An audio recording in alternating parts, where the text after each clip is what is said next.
হাজার বছর ধরে আমি পথ হাঁটিতেছি পৃথিবীর পথে।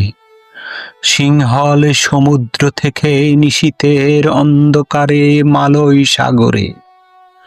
অনেক ঘুরেছি আমি বিম্বিসার অশোকের ধূসর জগতে।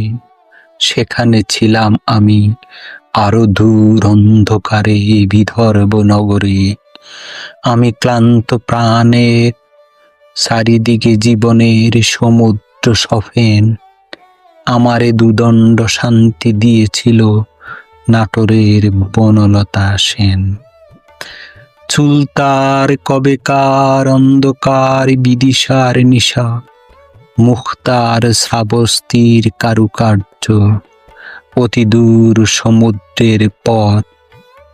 হাল ভেঙে যে নাবিক হারায়েছে দিশা, সবুজ ঘাসের দেশ যখন সে চোখে দেখে দারুচিনি দ্বীপের ভিতর, তেমনি দেখেছি তারে অন্ধকারে।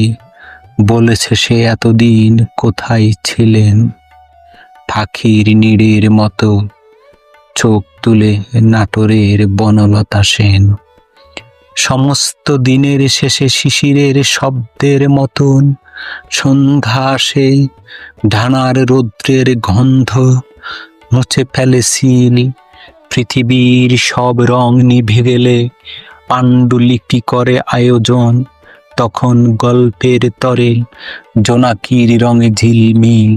সব পাখি ঘরে আসে, সব নদী ফুরায় এ জীবনের সব লেনদেন।